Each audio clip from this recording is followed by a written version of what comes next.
Hello, hello, good morning, good afternoon. We are getting some more people to join, which is great. So we'll give it a few minutes because it always takes 2-3 minutes for everyone to join.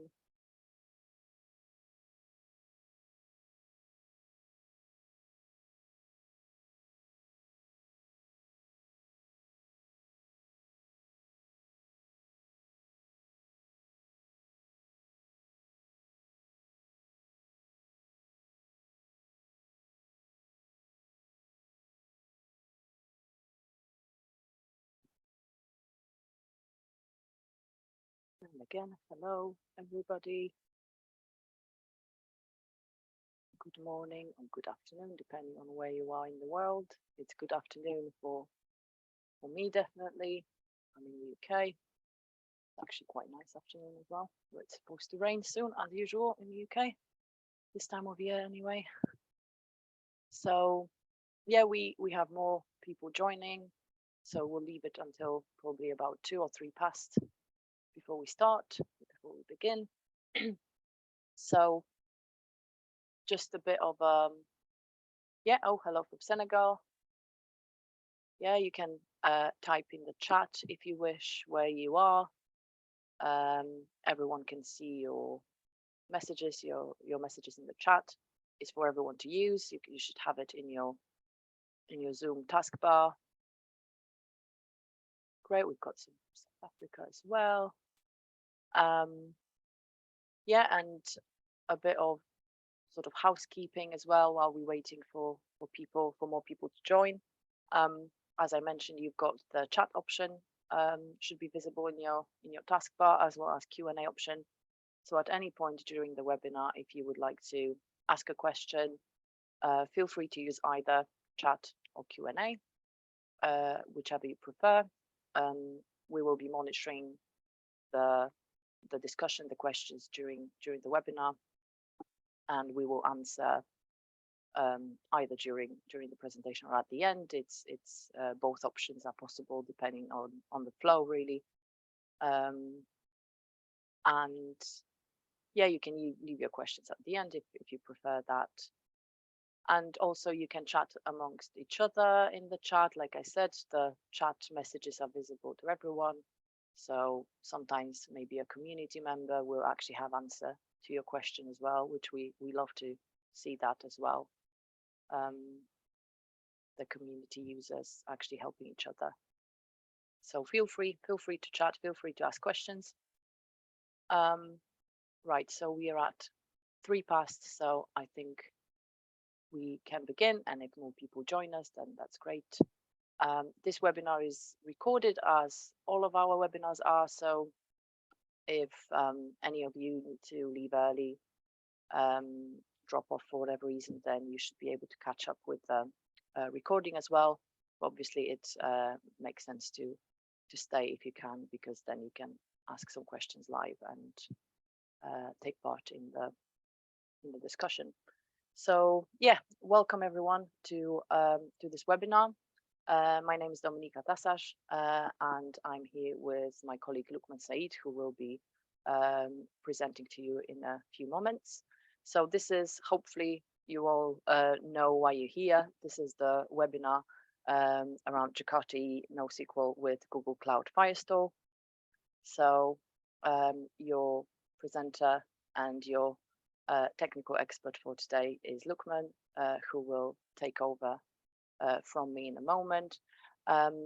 So yeah, to those of you who have just joined, I'll reiterate that we have a chat and Q&A option. If you want to use it during the webinar at any point, please post your questions, and we'll get to them either during the presentation or at the end.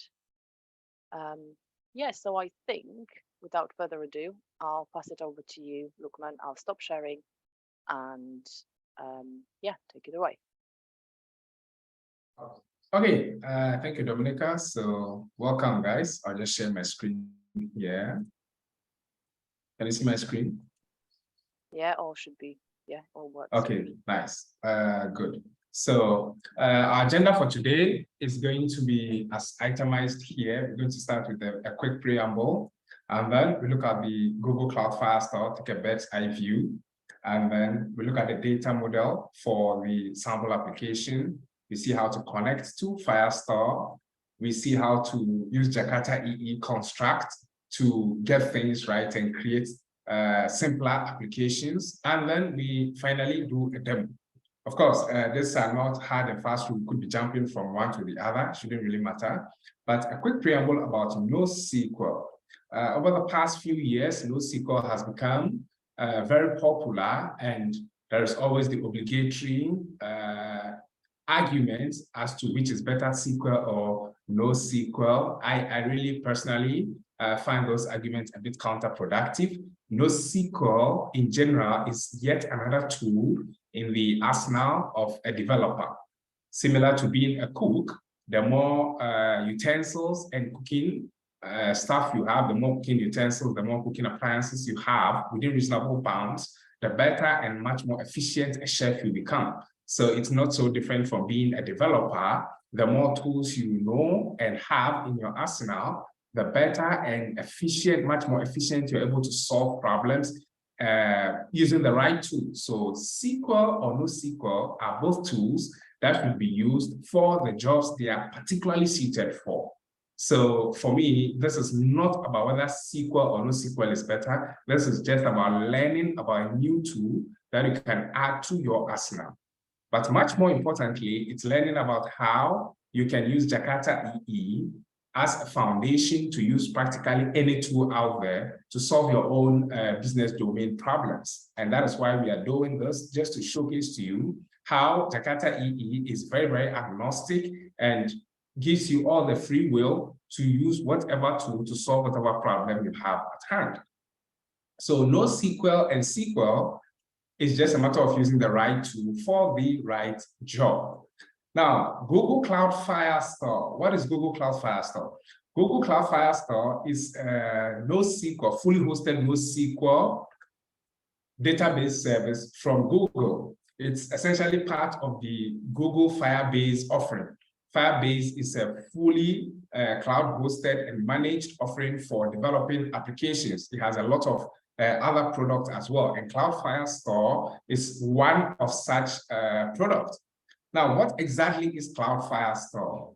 Think of Cloud Firestore as a database hosted by Google that you can simply connect to and start using in your own application. Now, much more technically, Cloud Firestore is a NoSQL, document-oriented NoSQL database structured along the lines of collections and documents.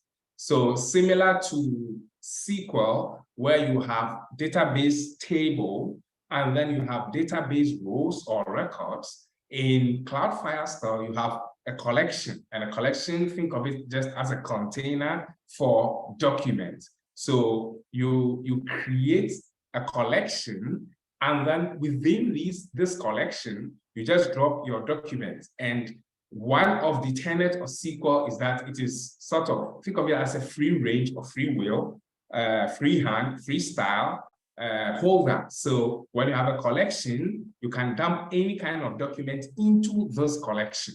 And that is essentially what Google Cloud Firestore is. So it gives you this service where you create collections within which you can drop your own document. And the document could be anything. The first document could have certain number of fields. The next document could have different fields. The platform or the service doesn't really care. It just gives it to you and says, look, you can drop whatever you want in here. That is all it is. So think of Google Cloud Firestore as a Google scale hosted NoSQL database that you can freely use in your Jakarta EE application. And by freely, I mean freely use to fix or solve whatever problem you have at hand. Of course, it's not free beyond a certain point to use the service with Google, naturally. And now our data model. Yeah. Lukman, sorry for interrupting. Can you zoom in your screen a bit? Because there's some feedback that it's difficult to read. Sure. Thank you. Presentation mode. Especially when there's text, because yeah, text this a little Sure, bit. sure. Thank Sorry, you. I absolutely forgot this. Presentation mode. Is this better? Maybe a little bit bigger. Okay, I don't know. Maybe second. just zooming in. Yeah, it's because the text, depending on what screen. I'm just using a much bigger screen, so the text are scaled differently. 1 second. Exit full screen. View. Yeah. Good. 1 second here, and then let's zoom in. Settings. Let me just increase my font here.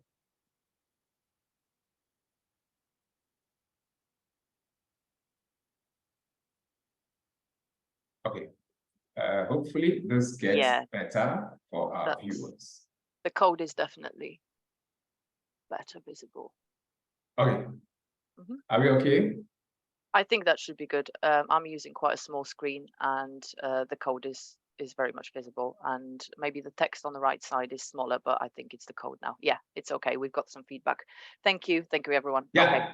Okay, sure. Sorry about that. Good. Now let's just recap where we were. We said NoSQL is just a tool. It's not about SQL or NoSQL. It's SQL and NoSQL. And as a developer, you are a problem solver.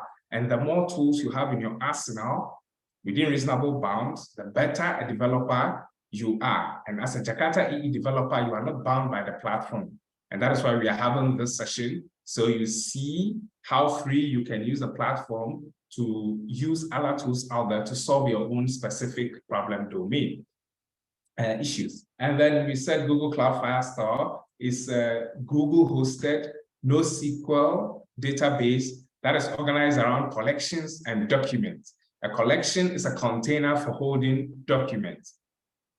The document could be anything. They could be anything. They are just hosted as key value pairs. We are going to see once we get inside. But for now, they are just hosted as key value pairs that you can drop into the database.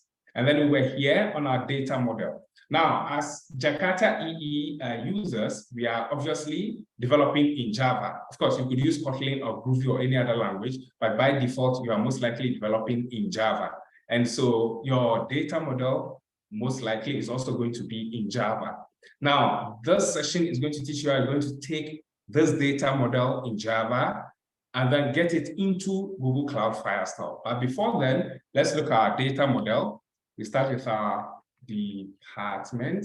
Of course, we are just using the quintessential department and employee example that as developers love using. So this is what we have here. We have our department here, which is a plain old, very, very underwhelming Java class that has a few properties here. We have the department name, a description, and then the department code. Now we have a field here called business key and an ID. And I'm going to take a second to talk about these two constructs here. Now, this ID correctly is the technical ID, or is essentially the unique identifier that we can use to identify an instance of this particular class in the database. So this ID here is a technical ID, a technical identifier, and this goes right to the heart of the database. And most of the time, depending on what database you use, it could be anything. It could be a number, it could be a string, it could be UUID, it doesn't really matter. But an ID here is the unique identifier for identifying instances of this particular class in the database. Now, the business key we have here is the business level identifier. So for instance, if you go into the database of a social security holder, or even if you're a student, if you go to the university, your business ID within the system, the university's student system, is going to be your student number. That is a domain-specific identifier. So a business ID, most of the time, is a domain-specific identifier for identifying instances in the database. Of course, in some nomenclature, they are used interchangeably. So the ID is used in place of the business key, which is fine. But semantically, if you are crafting your own code, you want to keep these at the back of your mind. And then here we have the employee business keys. Now, a department can have a set of employees. Of course, you can have one employee in Department A and Department B. Of course, there's the CEO who has the best eye view, but then even the CEO is always assigned to a specific department. So a department has a set of employees and they are linked through the employee business keys. Now, there are these created on the usual audit fields created on, updated on, and all of that. But for now, we are only interested in these fields here. Continuing on to the employee, we have the employee here, which is also another quite underwhelming plain old Java object made up of the first name, the middle name, the last name, the business key, date of birth, and then the department keys. So essentially, you can walk back from an employee to his or her department, and then you can walk from a department to employees within that department. And that is what we are simulating with these particular fields here. So the department has a collection of the employee business keys, and the employee has a field linking back to his department. Okay, so we've seen our data model. Now, if we go back to our note here, after looking at our data model, we first need to connect to Google Cloud Firestore before anything else. Now, Google has different ways. Dominica, is there any question? If there's any question, feel free to just let me know, and then I can address. Yeah, we do actually have a question from Helmut, who's asking: is it possible to use UUID instead of string for the ID? Yes, you could use UUID. You could use UUID for this, but you are going to see very soon why this is a string. So just bear with me. We'll get there very, very soon. And then you see where this particular field will be populated from. And then you see, but in your own code, depending on what underlying database you are connecting to, you could use UUID as well. It shouldn't really matter. Shouldn't really matter. Great. Thanks, okay. That's the only question so far. Okay, great. Good. Now, connecting to the database, Google has different ways of authenticating. Of course, you will need to authenticate to the service to be able to connect to it from your code. And one way for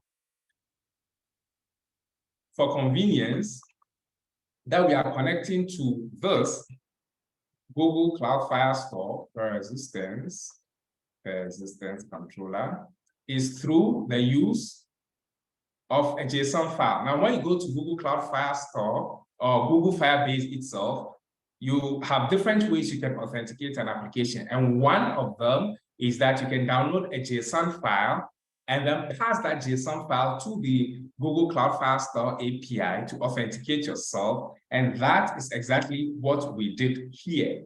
Now, this service account file, the JSON here, is from my Google Cloud Firestore account here. I downloaded that file from here, and then I am using that to authenticate myself. So as you can see in this construct here, I'm just calling the Firebase options, building a Firebase options object, and passing in the file as a resource stream, as an input stream, and then simply initializing the Firebase API. And that is all. This is one way. I find this the most convenient way of doing it. Now, for the sake of this particular sample code, I bundle the service file with the code so that the code becomes as portable as possible. So you can just grab the code and run it on your own machine. But in a real application, you're going to have this file somewhere on the host system, and then you are going to pass a path to it so you can load the file from there. That is one way, and I find this the most convenient way. So we just initialize the file, the JSON file, as an input stream, and then use it to initialize the Google Cloud Firebase object. And then we simply do Firebase Firestore client.get Firestore here. Now, this construct here is a CDI producer. The entry path to Google Firestore is the Firestore interface here. So this interface here is the entry to use all the things in Google Cloud Firestore. So what we are doing is that we are producing this using CDI. So if we are going to have this particular object used in 10 different places, we are simply producing it at a single place, and then we can do at inject of it everywhere everywhere we use this particular object, we are just going to inject it. So here we are using the Jakarta CDI construct, annotating this method as a produces at application scoped object. And then we are just producing this object. So if you come to the controller here, we are injecting it here. Now this object is being produced here. So our application is right off the bat. You can think of it as modular in the sense that dependents don't know about stuff they depend on. So this particular persistence controller here depends on this particular object, but it doesn't really care where it's coming from. We're just using the dependency injection container or the API to inject, produce, and inject this. So we have our Firebase instance here. This is our Firebase instance, Firestore instance produced here. And it's also scoped to applications. So we just want a single instance or a singleton of the Firestore object, because as a database object, it's quite heavy and we don't want to have different instances of it in our application. We just want a single instance. So with this construct here, we are going to have the same instance returned everywhere there is a request for a Firestore object. So now we have our database initialized, our Firestore database initialized. Now, if you are used to Jakarta JP or Jakarta persistence, you can think of the Firestore object much like the entity manager in Jakarta persistence. The entity manager is the root interface to the persistence API. It's much similar to the Firestore object here. Now, down here, we also produce a JSONB object here. We're going to see why we are using this very soon. But again, we also want to have a single place where we produce this object, and then it gets auto-closed for us once we don't use it again. Of course, your style might differ, but the intent here is to show you how you can use the Jakarta construct to craft simpler object and construct in your application that lend themselves to better testing and also, much importantly, better debugging. Okay, so now we have initialized our Firestore using our service account. Let's go on and use it. That's the whole point. So over here, we have our persistence controller, which is a CDI singleton, also application scope. Now, application scope objects, if you are not so familiar with CDI, are singletons in the sense that only a single instance is going to be created by the CDI runtime. From the boot of the application boot to when the application will be shut down, there's going to be a single instance. So they are singletons. And we want this controller to be a singleton. Now we have our post construct here. This is a callback that will be called by the CDI runtime when this instance, an instance of this class is created after the injections have taken place. So we are saying initialize this particular class with this method. Now let's talk about what is going on here. Remember, we said that Google Cloud Firestore revolves around collections and documents. Now, what we are doing here is that we are calling the collection method on the Firestore object. So we are saying DB, essentially the Firestore.collection, and we are passing a certain value here. Now, this method will return a pointer. You can think of it as a pointer or an instance or a connection to a collection. Now, based on the value you pass here, if the collection exists, it is returned. If it does not exist, Cloud Firestore is going to create it for you. So over here, we have two. We have the Jakarta EE employee collection, and we have the Jakarta EE dash department collection. So effectively, we are initializing the employee and department collections, or the analogy to the SQL world is we are initializing the employee and the department tables when this particular class, an instance of this class is created. So once it's created, we are saying initialize these collections for us. Again, the NoSQL world, things are a little bit flexible than in the SQL world. Now, it doesn't mean NoSQL is better than SQL, no. It just means that one is much more flexible than the other. And this is an example. So once we call the dot collection, we get a reference. If it exists, it is returned to us. If it does not exist, it is created for us. Now we have this type here. I am creating a type literal here. In a moment, I'm going to explain why we have this type here, but just look at this as a magic black box here. We'll come back to this. And then once this ceremony is over, with our ceremonial code over, we have initialized our employee and department collection. We are ready to actually insert data into the Cloud Firestore. Dominica, any question?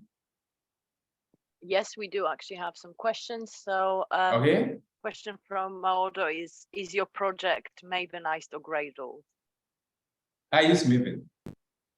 Maven, yeah. I use, it's a Maven project. Okay, and then Richard asked that question a little bit earlier when you were showing, you were doing the demo, but why not a set employee instead of set string? So that might have been more relevant previously. If we go back, yes, to the department here. Now, here, it could be employee, but again, I'm going to explain shortly why this is string instead of employee when we get to just exactly where we are. So I'm going to get to this, why it is this, instead of the actual type that we are interested in. Oops, sorry, here. Yeah, this is this controller. Good. So look. Good. So we are here. We start by, now we can persist. Now, between a department and an employee, a department always comes first because a department can exist independently of employees. But generally, employees cannot exist independently of departments. All employees are assigned to departments. So let's look at the department method, the save department method first. Let's start. Now, in every application, you're going to need some sort of validation. Of course, you don't want to just accept whatever the client posts, and the client could be anything. The client could be JavaScript object, it could be mobile client, it could be a Jakarta Faces UI, it could be anything. You just don't want the client to be able to post anything to the back end. The back end should have some sort of validation. And of course, depending on the domain, you're going to have very, very complex validations, all the way from the field level, all the way to business level validations you're going to have.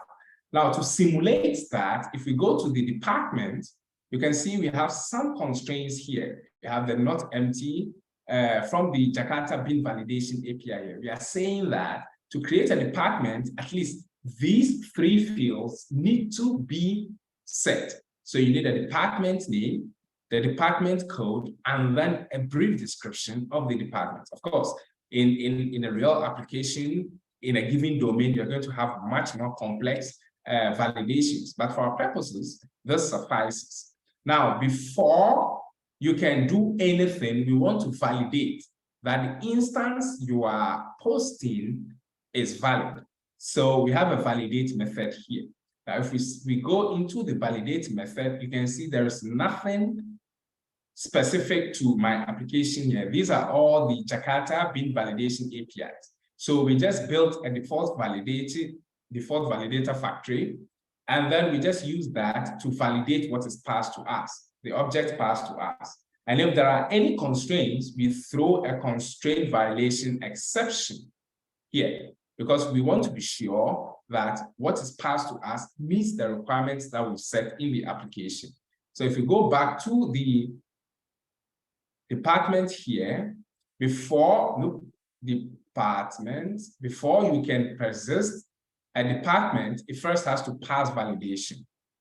Now, if validation passes, we take the department collection. Now, I hope you guys remember what the department collection is. The department collection is analogous to the department table. And this department collection, remember, was initialized in here when we created an instance of this controller. So we have our department collection initialized here. So this collection here, what we are doing is calling the .document method on it. Now, the document, remember we said Google Cloud Firestore stores its data in the form of collections and documents. Now, we are calling .documents on the collection, the department collection, meaning we are telling Cloud Firestore to give us a document instance from this collection. Now, because we didn't pass any string here, this is going to go and then give us a random document. It's going to create a new document for us. So now what we have here is a document reference. And with this document reference here, we can do things. We can store things into that document reference. So you can think of this call as returning a new empty shell, a new empty container, a document container into which we can put things that we are interested in storing in the database. So we have a document reference, and then we first check is empty. If the department business key is empty, then we set it. Department business key. Here we are using a random UUID here, but of course, in a business context, you're going to have business specific naming or key generation for specific business keys, similar to the school example, where every university has its own pattern for generating students' IDs and all that. So it's the same thing. You're going to have something like that in a business-specific context. And then we call .stamp. .stamp is just a method, convenience method on the department that simply sets the created on here if it's a new department, and it just sets the updated on if it's already existing and we are updating it. Now back here, we set the ID. Now the technical ID on the department, we now set it to the ID of the document reference. Now here, what Google does is that, or Google Firestore, what it does is that when it returns a reference, this reference has an ID. The document ID, this is a technical ID from Google Cloud Firestore. This is not from our code. So we simply set the department instance ID to this. Remember, we said the ID technically is the unique identifier of a row, a record, or an instance of a specific data entry in the collection. So this is exactly what we are doing. We are setting the ID here. And then over here, we are just doing the traditional login here. And then we do document reference dot set. Now you can think of document reference dot set much like saying document reference dot save, or really any way of just taking your data, opening the container, that is the document reference, and putting your information inside. So over here on this line, what we are doing is that we are taking the reference container returned to us, and then we are dropping our data inside. And what is our data? Here, we are doing a to-JSON map here. What is to-JSON map? We are converting the information we have to a JSON map. Why? Of course, over here, if I come here to the save department, this method, I can say document reference documents reference dot set. Now you can see it has this method here. I could just pass in the department like this. But the problem with this is that when you directly pass your POJO, you are delegating marshalling of your POJO to JSON to the Google API, which means you are at the mercy of the Google API. And when I was testing this and I was experimenting with Firestore, I found out that it had problems serializing and deserializing artifacts from the java.time package.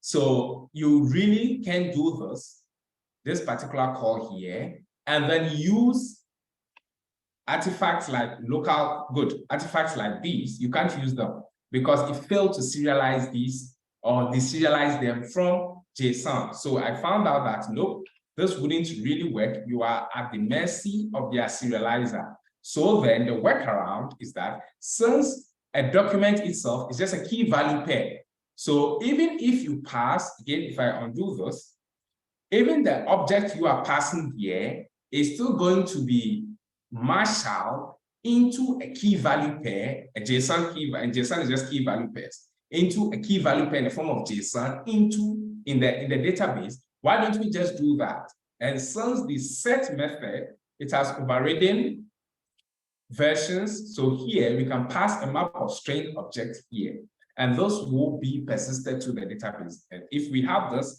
why not just make use of it? Any questions so far, Dominica?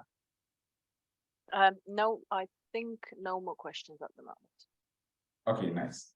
So if we are going to be at the mercy of the Google marshaller, if we pass in an object, then we could on our own convert this to a map before passing it. So we are converting our department to a map of string object type and then persisting that. And that is where we have this type here. So this type is telling the JSONB runtime that take this object and convert it to this. Now, Java has a history of quirks with generics. So we need to use this particular CDI construct to get the actual generic type at runtime to be able to convert our JSON here to the requisite type. So we are saying JSON, but from JSON. So we first convert our object to JSON, and then we convert it to this, and then persist it to the Firestore document reference here. So this document reference that is returned to us is just a container that we opened, and then at this point, dropped in our data. So we simply dropped in our data here at this point, and then simply returned. We went into the database again to find the department that we created and returned it. That is all. So all the ceremony we are doing here, this is the most interesting part. This is the part where we hand our data over to the Google platform and say, here, drop this in the database for us. Now, it's very easy to start feeling sleepy when there's a lot of theory. So we are just going to run this. Let me attach the debugger here. And we are running, this application is set up to simply use Pyara community to run. So we have a very, very, very underwhelming Docker Compose file here, based on this particular Docker file. So based on this Docker file here, we simply run our application by packaging and then dropping the artifact, the generated artifact, into a specific path. Now, if I go back to the Docker file here, Docker Compose file here, I am linking, I'm mounting this particular folder to the auto-deploy folder of the Pyara server. So effectively, whatever artifact.war file I drop in here is going to be automatically deployed for us. So if I go back, 1 second, view, exit presentation mode. If I come back 1 second here, and then I show you this place. So this is the server, everything is deployed. You can see it's running, and this here is my deployment folder. So if I drop my WAR file here, it automatically gets deployed by the runtime, and these are all logs from my application. So now let's make our obligatory hello. Let's start by creating a department here, because we discussed up to creating a department. So let's start with that. First, let's test our validation here. Before we talk about the REST endpoints, we are in a hurry as developers. So let's test our validation. Let me make a call to this, hopefully. Yeah, of course. Let me make a call. Yeah, so you can see I have an error. It says that there's a validation error and that the description field must not be empty. Now, if you go to, we'll close some of these. I hope my screen is still visible. It is, yes. Okay, great. So if we go to the department, the description field here is annotated as not empty. And when I made my request, I just passed in a department name and a department code. And so I got a validation error that, of course, this cannot be empty here. So let's fix that. Let's put here and say description. Then we can say the finance department.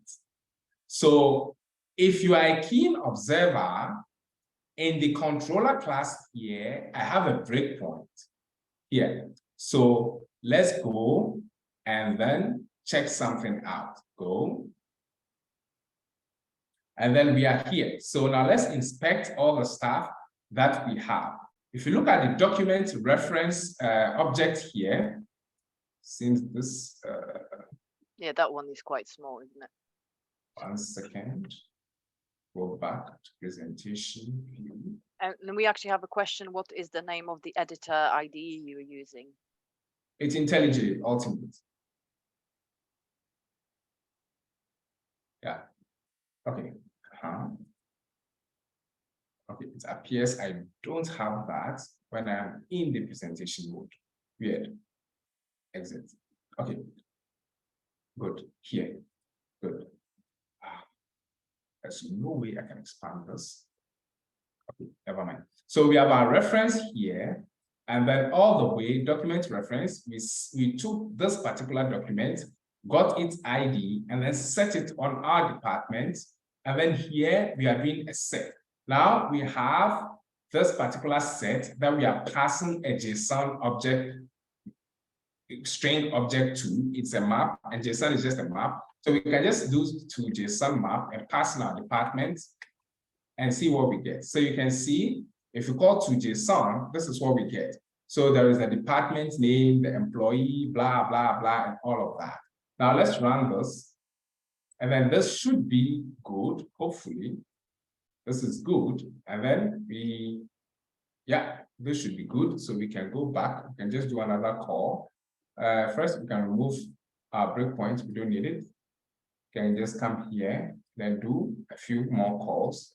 So you can see we are getting the department returned to us, a few more calls. Now let me go into the database, refresh.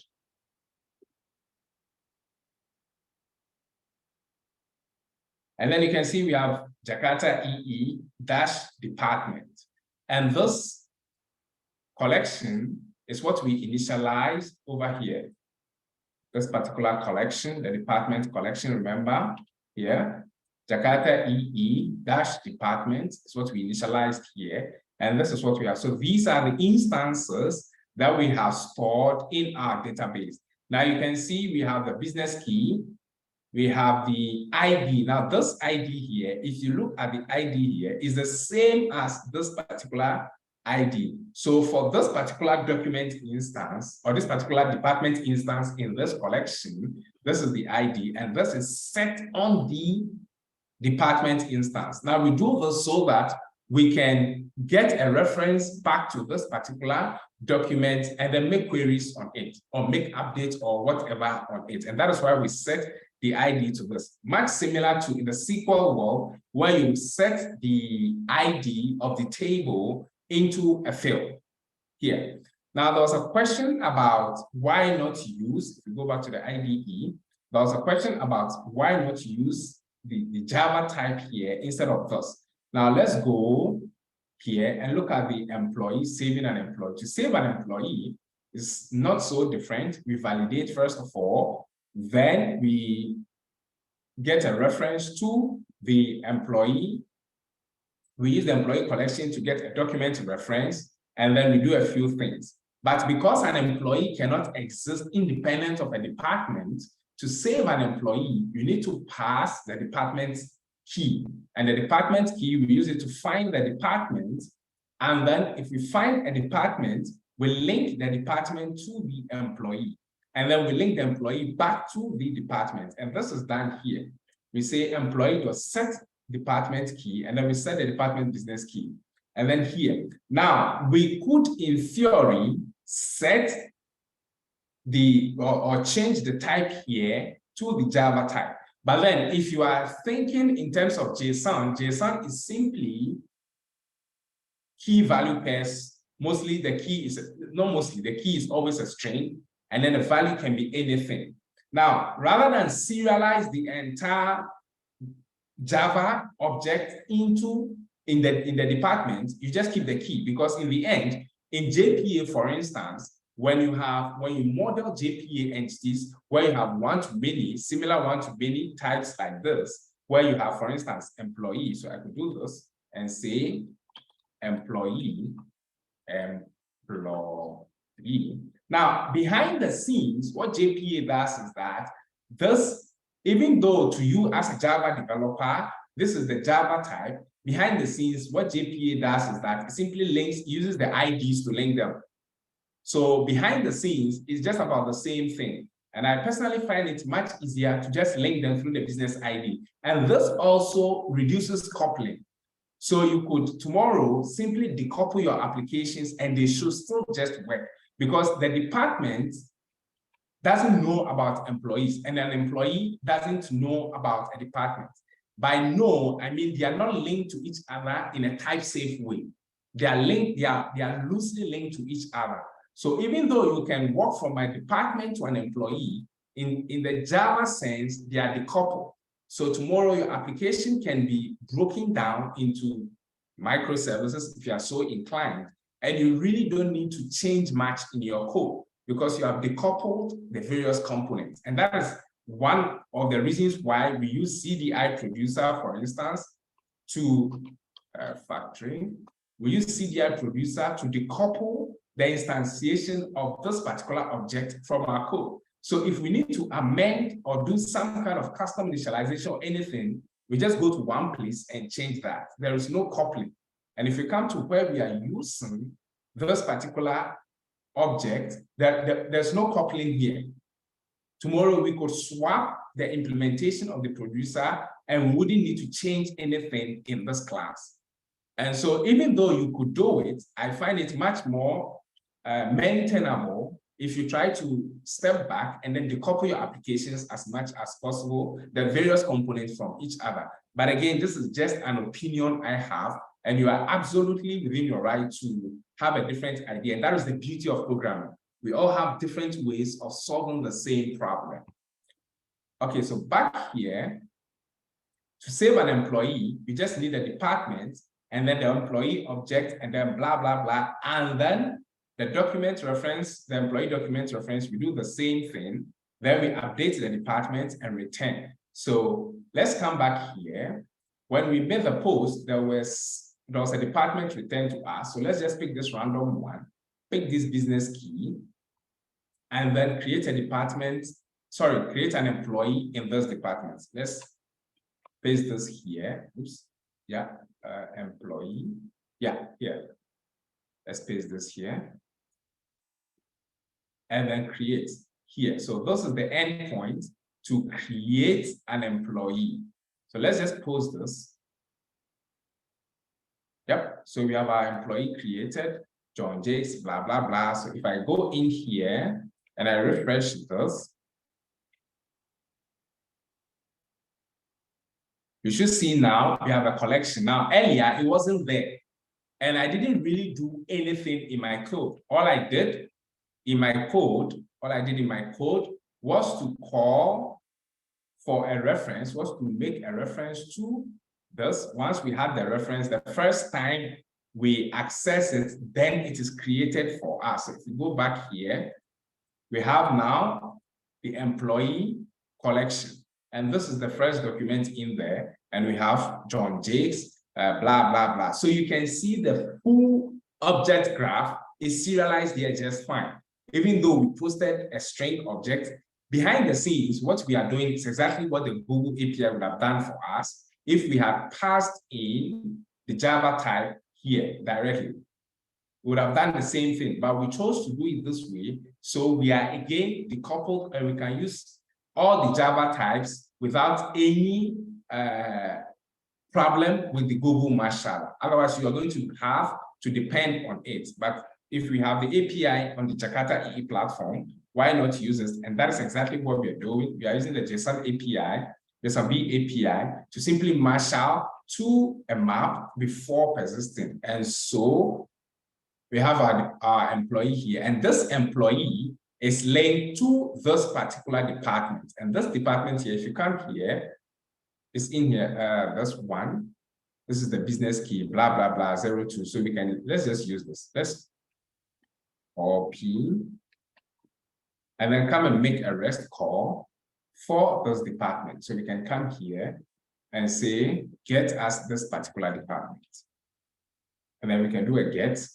And then we can see, this is our department here. So this department, you can see this department is now linked to our employee. And just these are completely decoupled. The department is fully decoupled from its employees and vice versa. So even though you can walk from one to the other, in the Java space, they are not coupled. They are completely separate from each other. Any questions so far, Dominica? Yes, actually, we do have a question. Is it the same to decouple department and employee in a SQL context when using microservices? Yeah, absolutely. In a microservices architecture, where, for instance, you have employee service and then you have a department service, you could just do this. In fact, you can take this code and break it into two parts, a department service and an employee service, and it should just work because they are not coupled. So it's the same thing in a microservices context.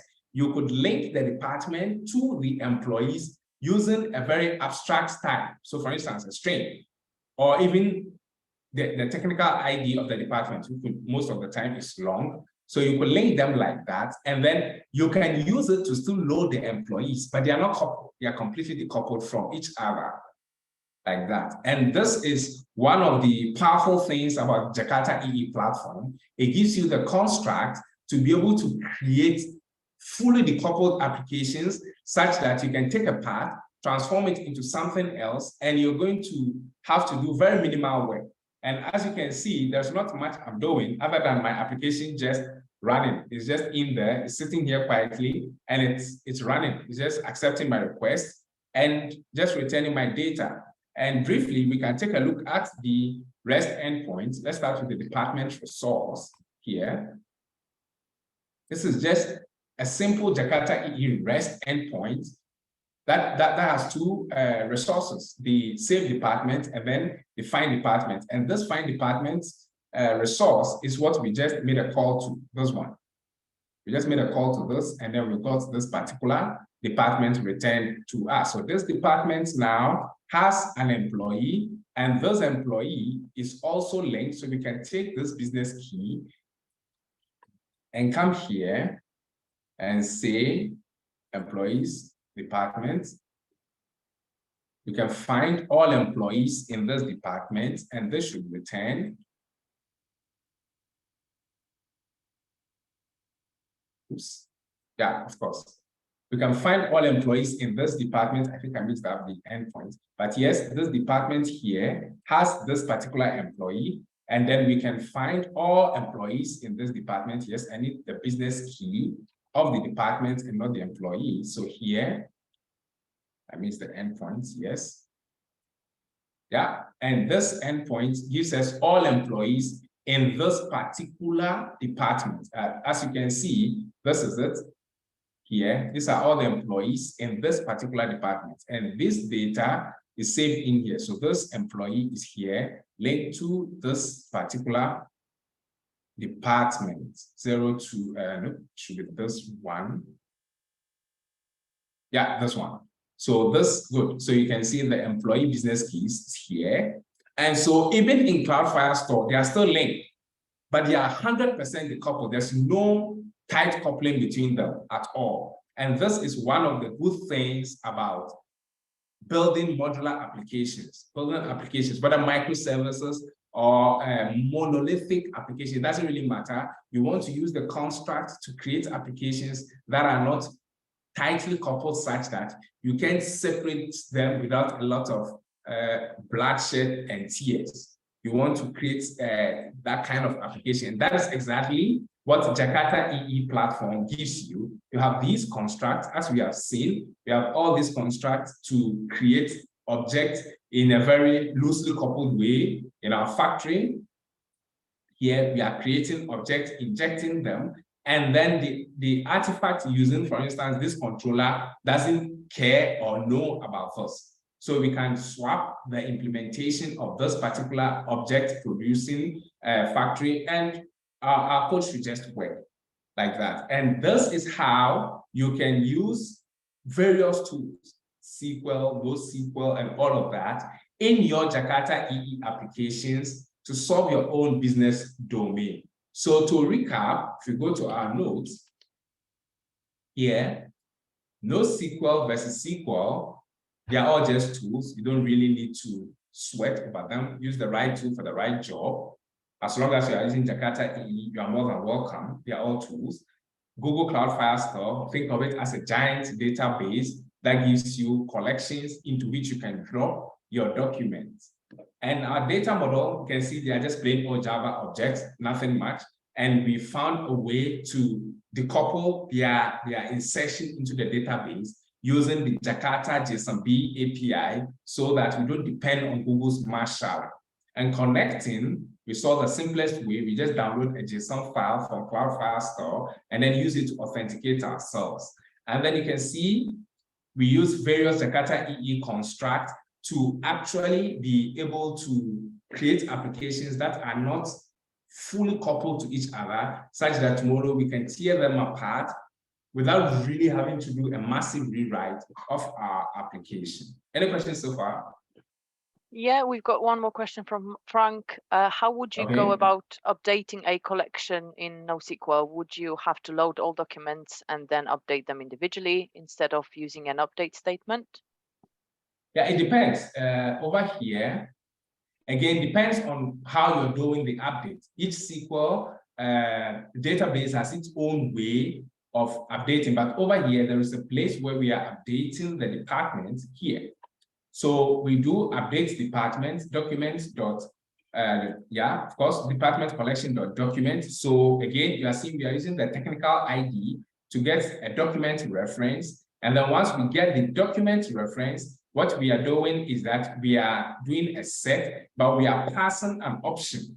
And this set options dot merge here is only going to merge fields that we pass into the collection. So if we go back to this example, the department here, so if we pass a department that has a new instance that has only the department code, that will be the only field that will be updated in this collection. Everything else will stay the same.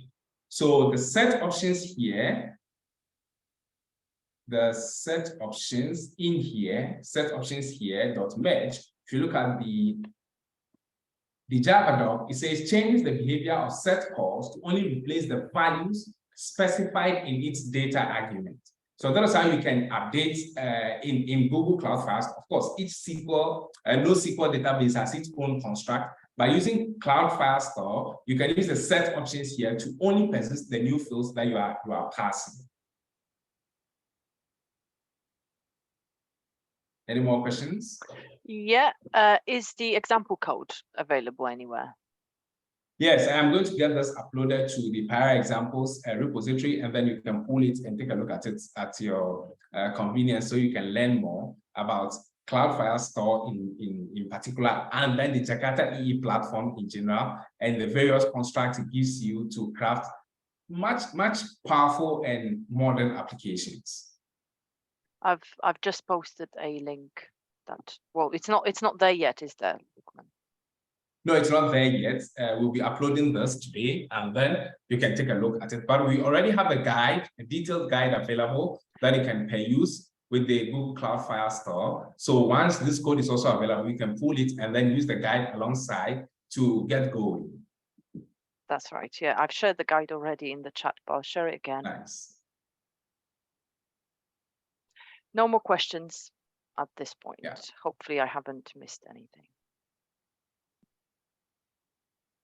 Okay, so I think I'll hand over to you again, Dominica, since we are exactly an hour, and then you can carry on.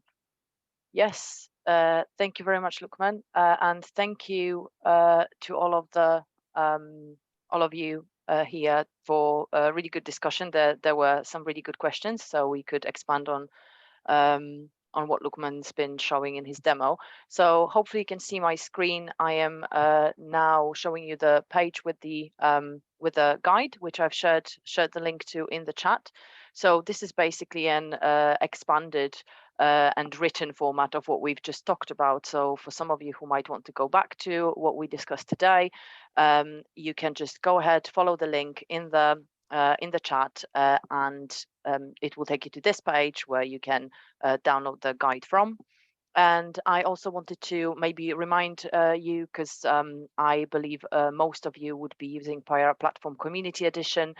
We also have Payara Platform Enterprise Edition, which is available actually as a trial, which you can get from our homepage. So for those of you who have not tried it yet, you can just go to payara.fish and click on Try It on the homepage, and it will take you to this page where you can basically give it a go, download the free version, free trial of our production optimized Payara Platform Enterprise.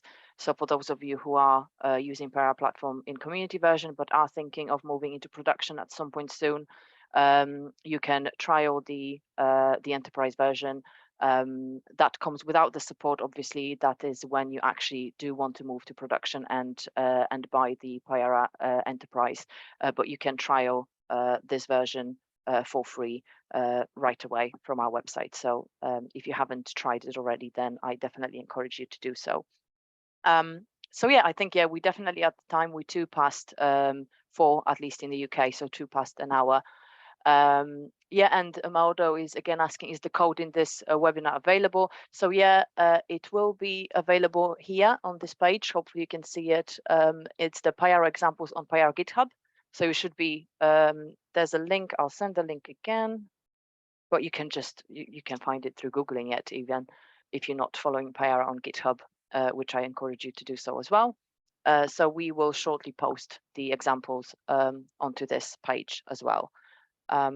Okay, so I won't be taking more of your time today. Thank you again, Lukman. Thank you, everyone. And I hope to see you at the next webinar. Thank you. Bye-bye. Bye, everyone.